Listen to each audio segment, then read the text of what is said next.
Buongiorno e ben ritrovati con l'informazione flash di New Sicilia. Vediamo insieme i titoli più rilevanti della mattina.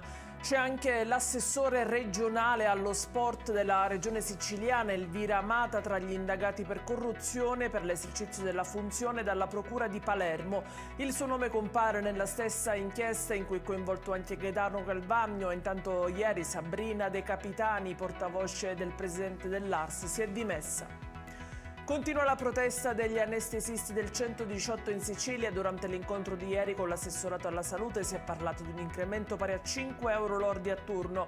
Per le organizzazioni sindacali la proposta economica avanzata è incongrua e anacronistica rispetto al resto d'Italia. Incidente mortale sulla statale 124 a Caltagirone, dove un uomo di 65 anni, Daniele Lamonica, ex agente di polizia, ha perso la vita. Il pirata della strada, che era fuggito subito dopo lo scontro, è stato identificato. Sulla dinamica è stata aperta un'inchiesta dalla procura.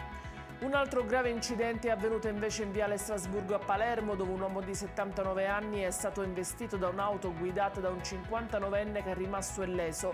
L'anziano invece è ricoverato in terapia intensiva a Villa Sofia.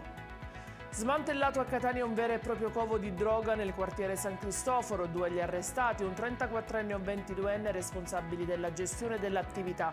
La piazza di spaccio è finita invece sotto sequestro.